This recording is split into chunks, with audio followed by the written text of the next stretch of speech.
Welcome to the Production Talk podcast with me, Jan of mixartist.com.au. In this podcast series, we celebrate the modern way of producing music. We want to talk about all things related to songwriting, recording at home, and music production. So if you produce your music at home, this is the place to be. Please subscribe and recommend this podcast to all your friends.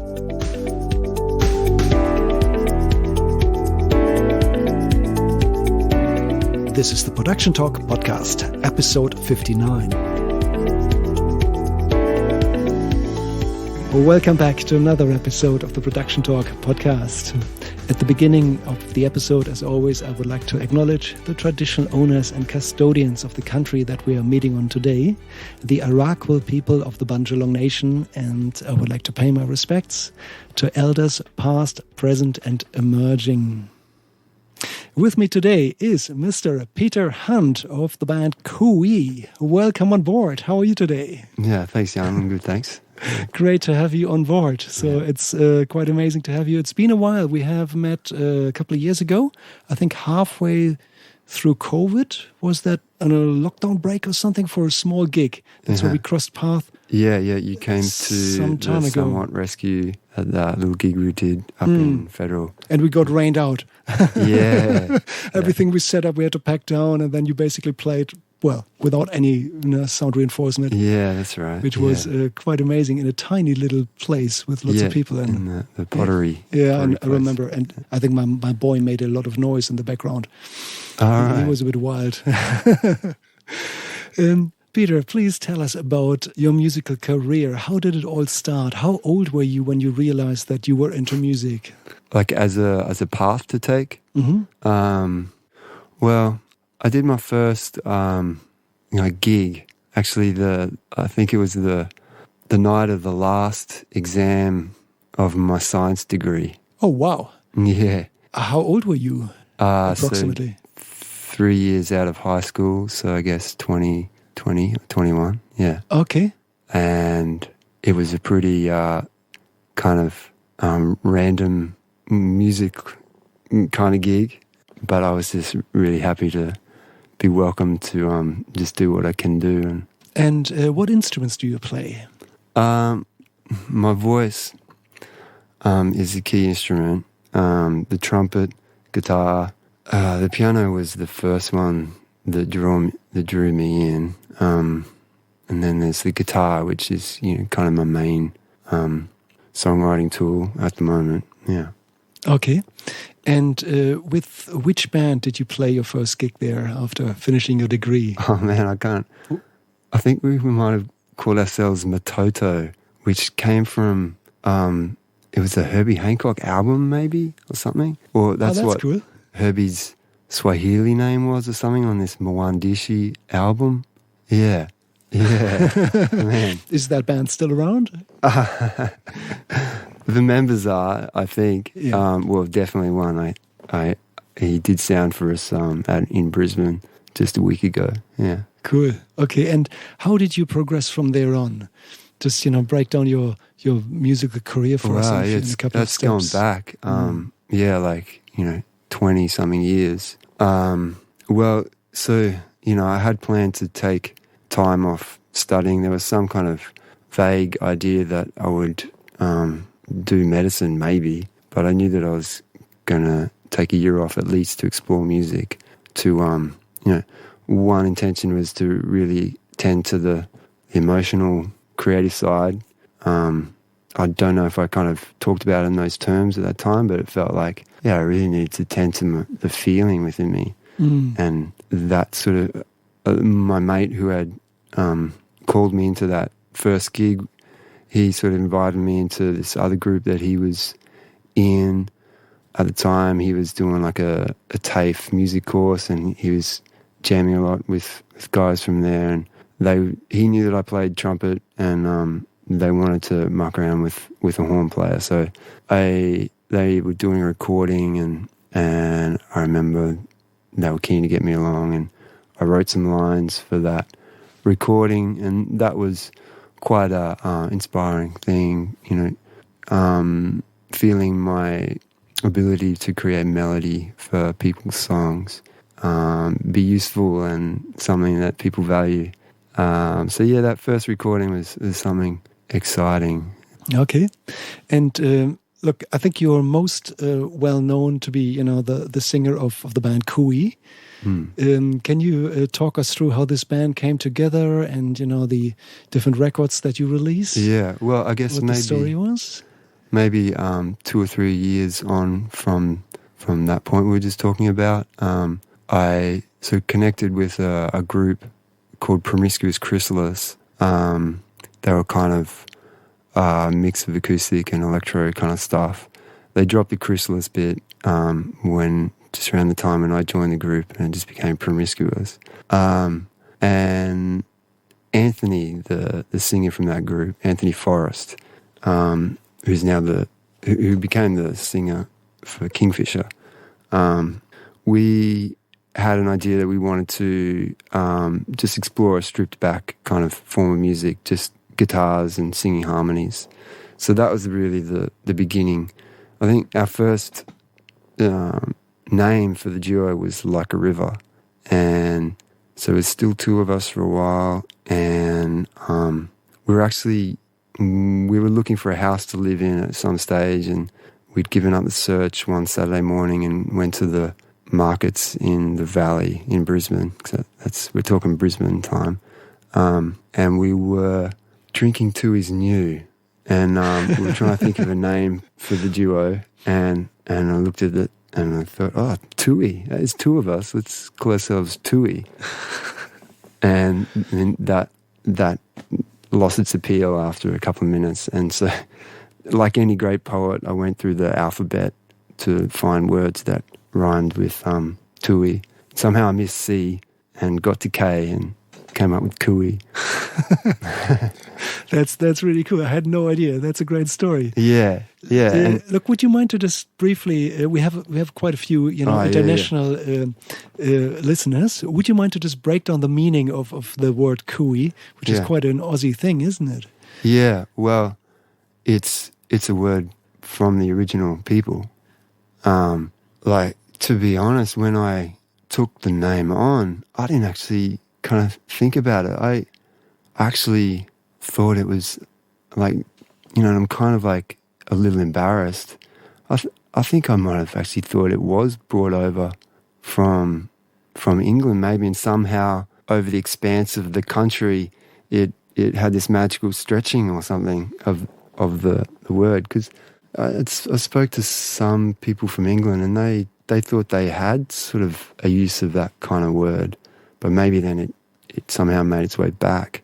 I'm not sure what country on this particular region of this island where it came from. I think it might have been used in several places. I think maybe years ago when I started looking into it, there was some indication that the people in Botany Bay used it as a kind of warning word. But a woman from the central region who I had a conversation with once, she was like, it's like KOOII, you're calling them home, you're calling someone home. Yeah. And at times I thought, oh wow, is it right that I'm carrying this name? And I haven't yet met with any friction or questioning my right to use the name, or our right. But I sometimes I walk with that knowing that it is an Indigenous word originally. But I grew up with it being this really enjoyable thing to do, and something that you did when you couldn't see someone, when you're lost in the bush. Exactly, yeah. Yeah. That's what I know the call for as well. Yeah.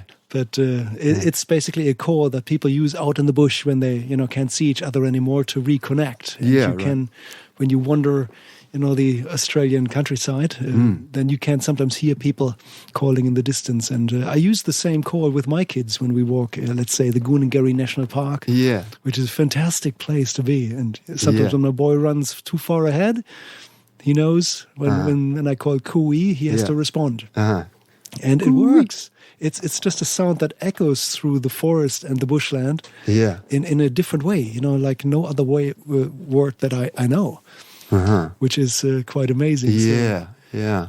Yeah, it's definitely a very Aussie thing, and I think it's a good thing if everybody in Australia embraces the indigenous culture in a way like this and makes that part of our own. We need to grow together, and I personally want to see a more indigenous culture embraced in Australia, in my personal opinion. So I think it's a good thing that you've got the name, and it draws attention to the meaning. So. Yeah. Thanks, Jan. At least that's my take. Yeah. Look, to all the listeners, if you have different opinions, let me know in the show notes. Send a comment, and I'm happy to discuss this. But, I can say that by my perception, you're using this term really respectfully. So, yeah, thank you. Yeah, and it would be interesting to know, like, what nations use the word. Like if all of them did. Or Yeah. Interesting. So that became the name for the band. Break down the story of the band, maybe from the first release, how you all started, the first gigs you played, the highlights of your musical career with KOOII. Yeah, okay. Well, I guess that was beginning around 2003 that Anthony and I got together. Soon after, we wanted to do... Sorry, I look over to the wall sometimes when I'm thinking my thoughts. That's fine. Yeah. That's okay. It could be distracting for people. No, it's fine. Yeah. All good. We did a little demo with, and we asked Tom to play double bass with us. And Tom and Dom, who became the rhythm section, were playing in a group called Freaky Lou. Which was, a band dedicated to reggae, and it was led by Luke, who is our famous Byron Tempe man. So he used to live in Brisbane as well, and he really introduced those guys to reggae. So people might know, people from around the Byron Shire might know Byron Tempe. He makes the Tempe these days. Yeah, so we did this little EP with the three of us. With Tom playing bass, and then soon after that, Dom, the drummer, joined us, and then Darcy, the sax player, who was also playing in Freaky Lou. But I think the connection between Tom and Darcy was most significant in a group called Kafka, which also significantly the fourth member of which was Lachlan Mitchell, who has an alias Lanius, who he lives down in Melbourne now.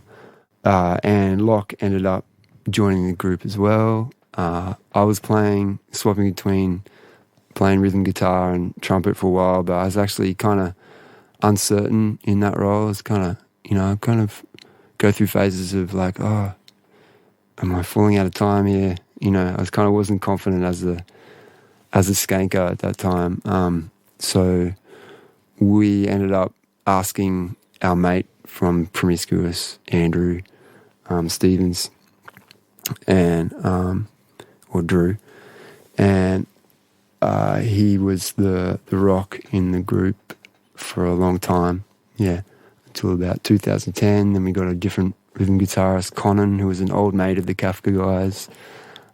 So there was some movement, and then Anthony left after a while and formed Kingfisher with Drew. Big shout out to Kingfisher. I love the band. Mm-hmm. Anthony's a fantastic guy. Yeah. Anthony's. I think he's recently released an album under his name. I haven't heard it yet, but I reckon it'd be awesome. Yeah. Cool. And talk us through how the first record came to be. So we were doing a gig in Rick's Cafe in the Valley. I don't know, maybe about 2004. and Paulie B was there, and he really dug it, and I think we spoke that night about the possibility of recording, and that kind of set the talks rolling, and we recorded the beds in the downstairs of a restaurant in West End on Hardgrove Road. It was called Tongue and Groove, and that basement area was actually a place where we'd have sort of different gigs. Like Paulie and I are actually playing in a jam group called the Groove Collective with Lachlan as well. And the owner of the restaurant gave him the keys to open up the place and for us to use it during the day. And so we recorded the beds for Beats on a String in the basement of Tongue Groove, and then did a lot of the overdubs in the two locations of Paulie's studio, the Tanuki Lounge. I'm not sure when he started calling it the Tanuki Lounge, but yeah. Paulie's a bit of a legend. He was part of this podcast in episode 49. So, right. Yeah. Well, that was the first album that he ever engineered and produced. Oh, was it really? Yeah. Oh, wow. Yeah.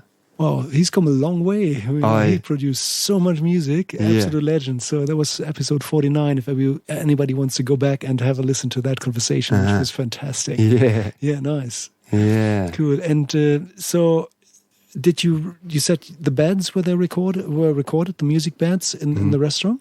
Yeah. Did you then take it elsewhere for additional recordings? So? Yeah, for doing some horns and vocals. Yeah, we took it to Paulie's studio, which was down near the river at the time, and then partway through the process they had to shift, and it ended up in where the Tanuki Lounge ended up, which was on Boundary Street, just next to Bent Books. Cool. So, and how long did all of that take? I think maybe 6 months, I don't know. Yeah, right. Maybe even a bit longer. Like there was a big break, and there was a few things to finish off. So yeah. And did you struggle with getting the signals to gel together, coming from a studio and partially from a basement? Was that a problem? Was the sound quality somehow compromised in any way, or I don't have a clear enough memory of that, or maybe I wasn't even feeling like I wanted to care about that. I just was in the letting Paulie take care of that kind of stuff. Oh, great. Yeah. So you didn't actually have to worry about it. You knew you were in good hands, as you would be with Paulie, of course. Yeah. He kind of, gave me support to think of the ideas and, arrangement stuff. Yeah. Okay. How did you move on from there? What happened next? Did you tour after the release of the album? We did some launches. We've always been pretty much self-managed. Like I've been the main manager, but assisted along the way with pretty much all the members of that core five for those many years, each having a turn. Except for maybe Locke. He just was always willing. He's always willing when there's music to be played. So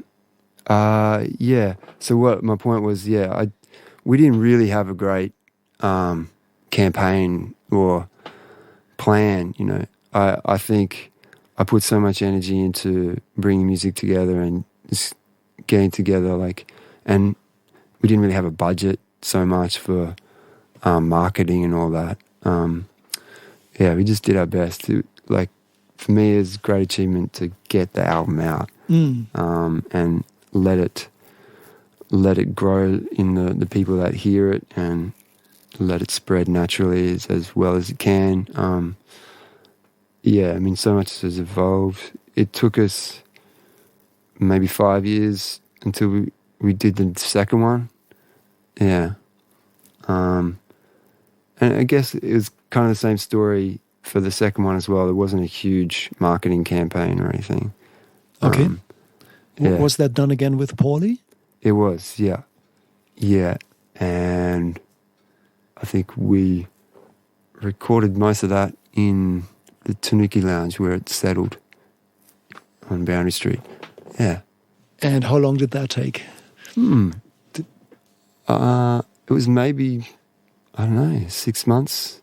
And that's from starting to record till the finished album? I guess. Yeah. Okay. Yeah.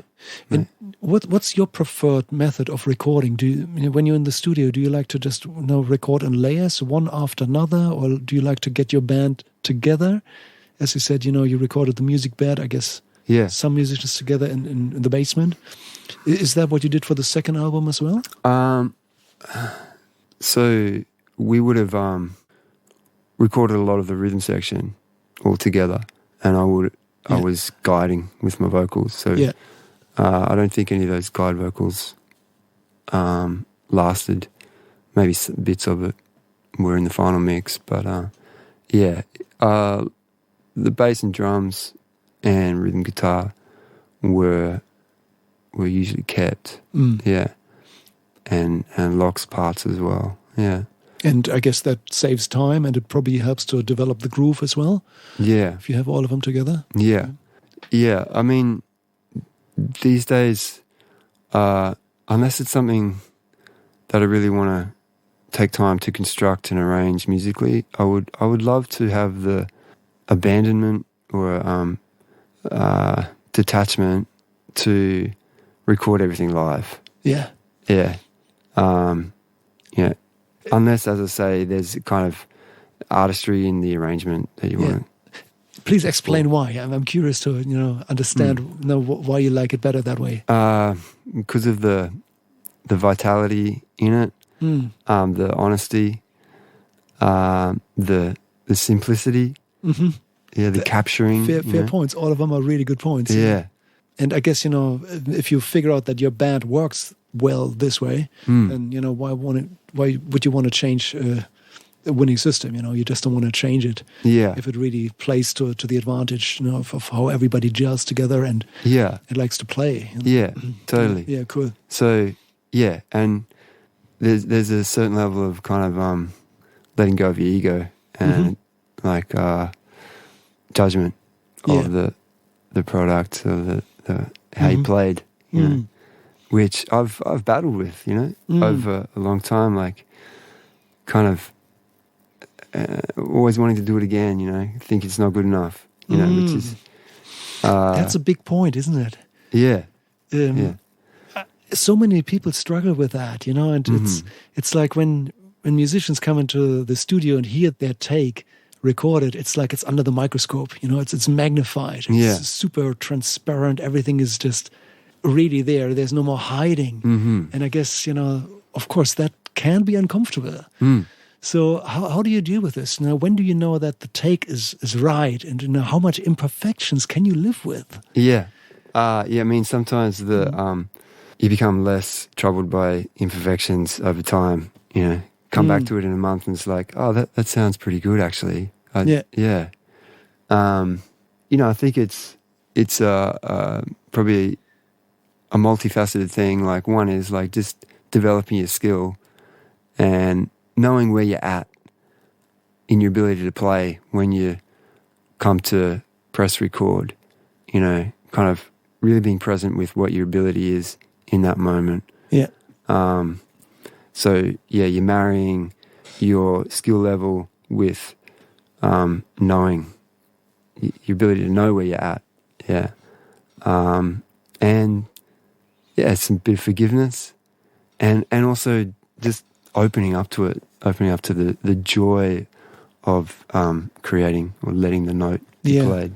And listening as well. Like kind of, I notice that I'll get quite tied up with my own generation of the music, my own conduction of the music, whereas like if you can enter the space of hearing everyone, feeling everyone in on this conduction at the same time, feeling the kind of joint support, like I think that's a great space for getting out of the mind, like feeling the kind of group being, I like that. I really like that because it is a team experience in some ways. Yeah, recording takes together, it gels a band together. It creates a moment for eternity in some ways. Yeah. It builds a connection. Uh-huh. Nice. I really like that. Yeah.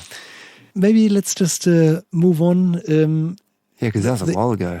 That was a while ago, yeah. Yeah. So the last record, was that released in 2020? I released an album under my name in 2020. The last release, KOOII, was in 2012, which is a while ago. And, we've had more music come through that we haven't gotten around to recording, in that period up to 2019, which is when our last gig was. Yeah, until recently, yeah. Okay, so 2019 is when everything scrambled. Everything got disrupted by a certain virus. And how did your band travel through this period? That must have been really challenging. Yeah, I didn't. I don't think I pushed to try and make things happen so much with KOOII. I think we had an opportunity to play at Zenfest, which fell through because of imposed restrictions that came in and foiled the plans. I would write stuff that sounded like it could be KOOII for the KOOII configuration, and some of that music we played in these recent 2 gigs. Yeah. So that's the gigs that just happened recently? Yeah. So you said there were 2 gigs that were basically the first gigs after the COVID break, is that right? Yeah, so almost 3 years. Great. How does it feel to be back on stage? There's a lot of aspects. I mean, it was such a joyful fountain at the Brunswick pub on Sunday, that kind of group energy of everyone dancing, loving it, and feeling the energy of the band. I don't think I was as in a deeper space as I know I can be with the music. I think I was actually kind of a bit too concerned about my own, what I was going on. Like I kind of been focusing on singing a bit too much and kind of not being totally trusting of my ability. So I noticed that I didn't actually listen to the band as well as I know I can, and which is kind of an interesting kind of flip, because you actually, if you're having kind of any trouble singing, your best thing would be just to listen really deeply and be really in your body. But instead of the other way, I guess I kind of wasn't in the full trusting mode of just being in my body and listening really deeply. But it was still really good. Like, nice. Like, I mean, there's so much appreciation for it, which was so inspiring. It was a kind of experiment to do these gigs, and it's given me a lot of inspiration to open up to doing, to seeing what can happen with that vessel. Yeah. So who's in the band in 2022? Who were you on stage with? So on drums was Bobby Alou, Charles Wall.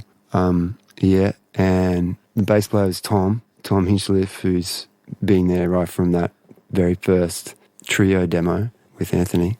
And then Travis Jenkins, who's an old friend from Brisbane, who's he knew of KOOII's music and he'd been listening to it for a long time before we actually met. And we've done sort of miscellaneous gigs where people have wanted KOOII songs or like weddings and stuff, and Trav's been the go-to guy for those gigs, and so he's kind of imbued a lot of the songs already. Yeah, right. Yeah, he knows the music. Yeah, and then the other guitarist was Lyndon Lester, who's a musical gem of this region. He definitely is. Yes. Yeah. How good a bass player is he? Yeah. Watch him on the drums. Wow. Yeah. He's great. Yeah. So we have him on guitar, and he's really enjoying that, and he's awesome for that role because he's a family man rock, just like Connor now. The rhythm guitarist. Yeah. Nice. And what are the plans for the months to come? Have you got more gigs scheduled? Can you spill any beans? Just thoughts for what gigs can happen, like looking at Sunshine Coast. Yeah. I've got a little bit of funding money from the Woolloongabba office in Brisbane, which is manned by John O'Shree and his team from the Greens, to do a gig in Musgrave Park sometimes. So trying to work out how that can happen. Nice. Yeah, thinking about where to play on Sunshine Coast. We applied for Woodford. Oh, fingers crossed. That would be great. Uh-huh. And have you got any plans to release more music? Just a cloud of intention at the moment. Yeah, there's ideas, and how we do it, I'm not sure. Whether I would write a lot of the music and then show it to everyone, and then also we played a song of Tom's on the weekend, which is a really awesome step to have him bring a song. Great. Yeah, like there's a clan nature to it when we play, so it'd be great to have that kind of energy when we record. Yeah, definitely. Well, keep me posted. If there are gigs coming up or new releases, give me a shout, and I'm going to publish that in the Production Podcast community page, just to, spread it as far and wide as we can. Right, awesome. Let's just steer back a little bit. You also released your solo album. That was in 2020. Yeah. Tell us more about that, please. Mm-hmm. Some of the songs I began writing, I don't know, like 2012 or 8 years before. And I find often when I write a lot of songs, when they first come through, they're like quite intricate guitar patterns, and they're like tasks from my creative self or my higher self to develop myself as a musician or a guitarist. Like it'll often take me a while to settle with the part that I've come up with, and to sing with it as well, because the rhythms will be kind of interwoven or bouncing off each other. So it'll take me on this kind of meditative journey, or it'll ask me to enter this kind of meditative journey to integrate the music into myself. Yeah, and often in that process I'm also writing the lyrics or feeling out the lyrics. Sometimes it takes a while for lyrics to come, like I'll just be singing melody, and I'll just be letting lyrics come in the moment of running through the song. Yeah, but eventually I can settle on lyrics, if I don't actually settle on them in the first or second flow with an idea, which would kind of be like, I kind of wish for that sometimes. Why don't I just like finish it off in this first sitting, because if you don't, it can like be a long journey then. Can it be too long a journey? Have you been in a situation where, a song just never really came together? Yeah, there's been plenty of songs that don't kind of make it to recording something, but I've been through an experience with them just because, like recording is a modern thing. Like it was just the music and the musician and the moment, and what is accessible in their memory that affects what they play in a moment. What returns they draw from the catalogue of their memory. If they want to go over an old idea, but otherwise create something anew or completely new, shall I say. Yeah. And tell us more about how the album sort of came together. Did you play all the instruments, or did you recruit studio musicians? Initially, I had, the kind of the ambition to record it with just two mics, just me and guitar. And Paulie said, you should get yourself two EVRE20s, the microphones, because they're so versatile. They're really good mics, yes. Right, yeah. And I had some goes at just doing that, but I was not comfortable with my shifting of time, like pulling and pushing and pulling so much, which other listeners might go, well, that's cool. You don't have to worry about it so much. But yeah, still I did feel like, okay, I'm not ready. Let's just let the song settle. So you were performing without a click, and then you felt like you were pushing and pulling time just too much? Had a few goes, once I first got the mics, excited to have the mics. And actually the first attempt at recording was when I first moved down to the Byron Shire, and I was minding an old mud brick house. I set up the mics there. And you know how to go. And so eventually I did all the tracks to a click track, which is, it means they're to a click track. They're held in that framework. So it's kind of like training wheels, and whether or not, maybe I would have been, there would be more life, I don't know, if they weren't recorded to click track, kind of more honest, and you could feel even more soul in it if it was free to click track. I don't know, that's a kind of an interesting question. Is there more soul or creativity felt when music is created without a click track? I'm dying to hear your take on this. All right. You mentioned training wheels. Please explain. I'm super curious to figure out what you mean by that. Oh, I guess training wheels of like keeping you steady. Yeah. Keeping you from falling over, basically. Yeah. So are you implying that a grown-up should be able to perform without training wheels? Is that for kids? Is that what you're saying? Sorry, I got to push back a little here.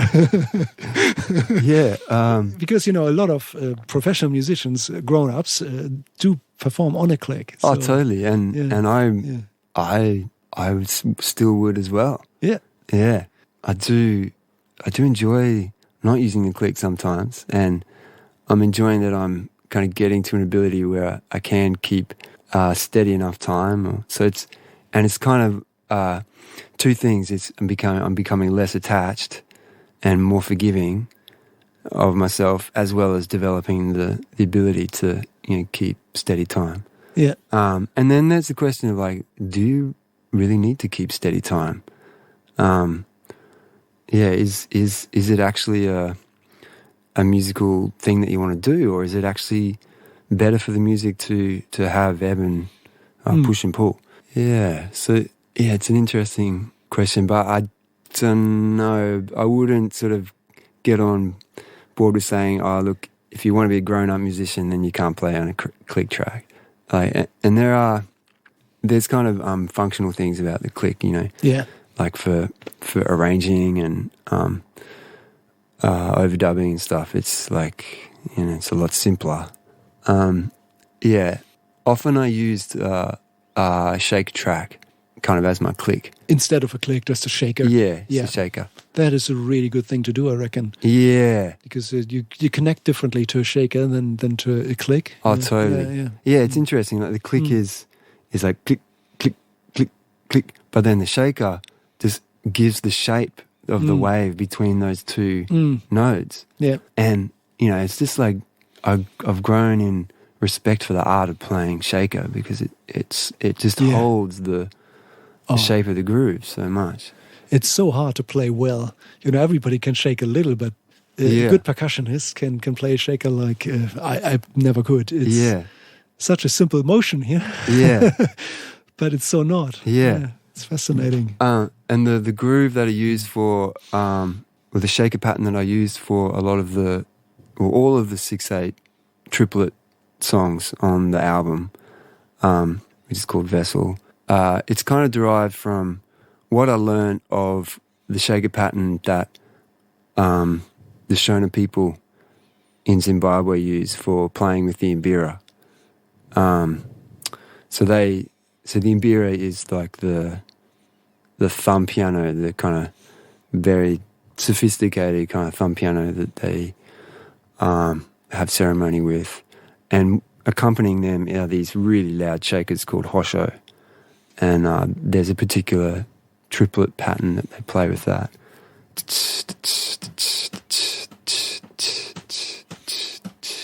Yeah, and I was so like unco at it when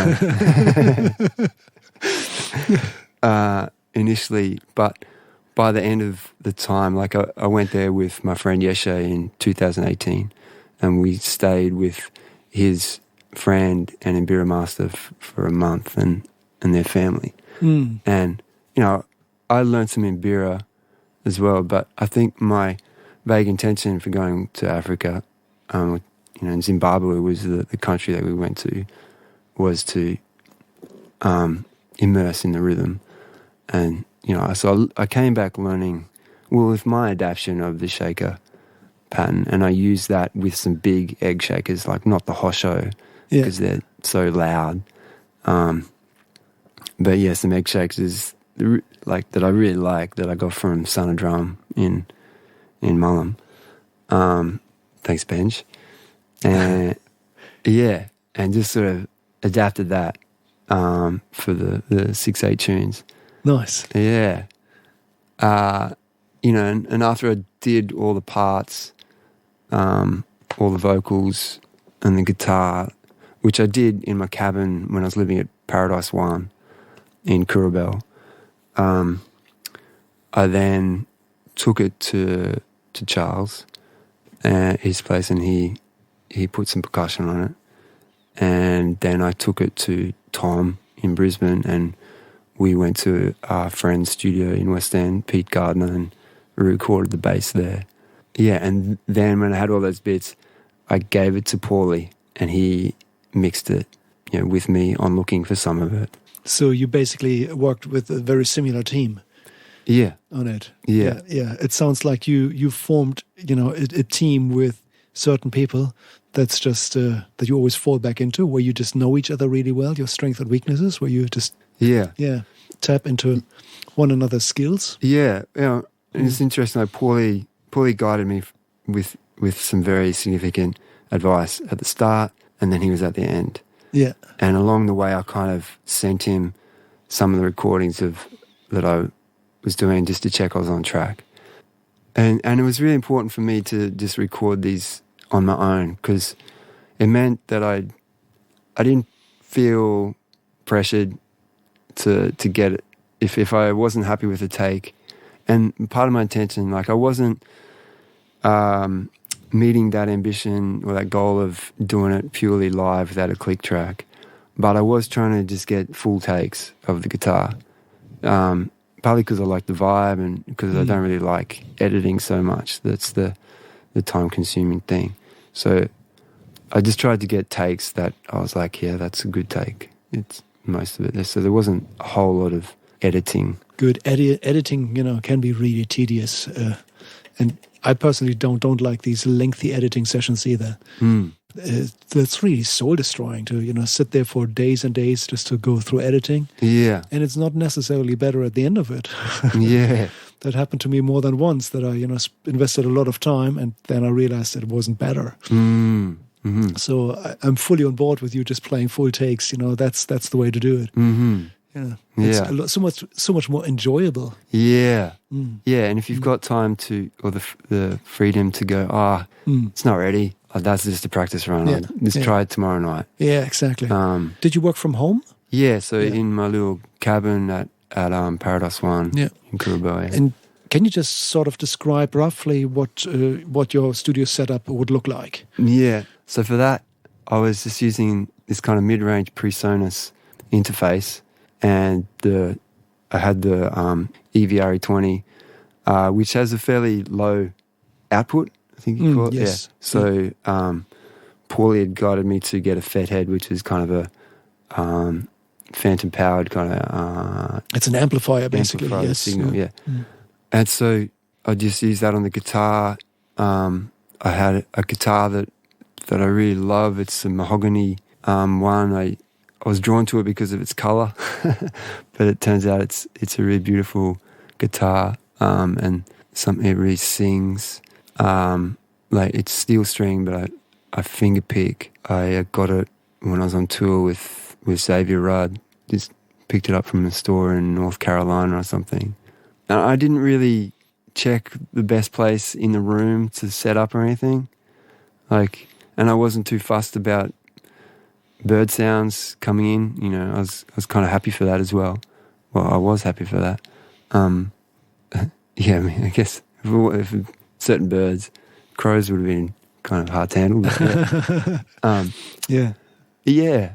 There was a couple of different cabins because I moved around in the place. Yeah, there was the last place. I think was the house that overlooked the large veggie garden there. Yeah. I mean, I was using a laptop that was just like a sinking vessel, like sinking boat. That it'd kind of spring a leak, so I'd have to patch it up and then find a way. Like the USB ports stopped working. And Oh no! And there was weird things where I had to create another user to use Logic and just crazy stuff. But I spilled tahini on it. Oh no! Oh no! And you still made it to the end of it. Yeah. You still finished the record despite all of these odds. Yeah. Wow. So it's a real homemade record in many ways. Yeah. Yeah, under less than ideal circumstances. And look, I think it sounds fantastic. Yeah, thanks. It's got a lot of vibe. It's got a lot of spirit. It's beautifully put together. So it's just lovely music. Yeah, thank you. So it's really good to see that you didn't have to invest into a huge studio or take a loan to produce a record. You just did it with what you had. Yeah. You did it so well. Yeah, I did GoFundMe to get support to do those final steps, pay the musicians and Paulie, and and that was greatly appreciated. Yes. Fantastic. Yes. And where can people find this record? Where would you like to direct people to listen to your music? If they get it from Bandcamp, I mean that's probably the biggest financial support, direct support. But it's on all the streaming sites and download sites. Excellent. And we just search for KOOII. That's KOOII. Yeah. So for that album, search for Peter Hunt. For Peter Hunt, and it's called Vessel. Vessel, yeah. Yes. And then for KOOII, same thing. You could go to Bandcamp or just Spotify or Excellent. If you are interested in listening to Peter's music, just go to the show notes, scroll down to the bottom, hit the link. I'm going to put all the Bandcamp links in there, of course, to make it really easy to listen to your music. Are there any social media channels or websites? Where can people find out more about you? Well, yeah. I mean, I do have my Facebook, Peter Hunt, and the KOOII one. KOOII spelled KOOII. Yeah, I mean, if people want to connect with me, they could just message me on Messenger or something, or we could put my email on. Excellent. Yeah. Fantastic. Peter, thank you so much for sharing all of that with us. And, I think it's just fascinating to see, the music, how that came out of you, recorded in, amazing studios or basements or just a cabin, and how at the end of it, it's so you. That's amazing to hear that story. So thank you so much for sharing that with us today. Yeah, thanks so much, Jan.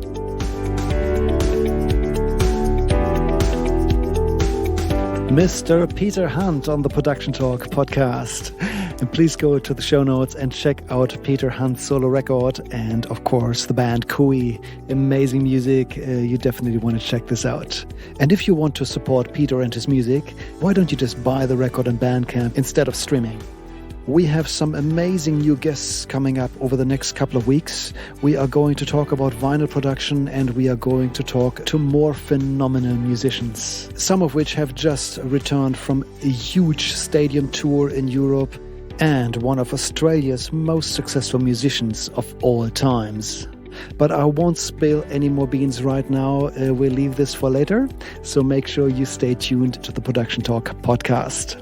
If you want to reach out to me, you can do so via my website, mixartist.com.au, where I offer mixdown services to everybody who needs a little bit of help getting their projects over the line.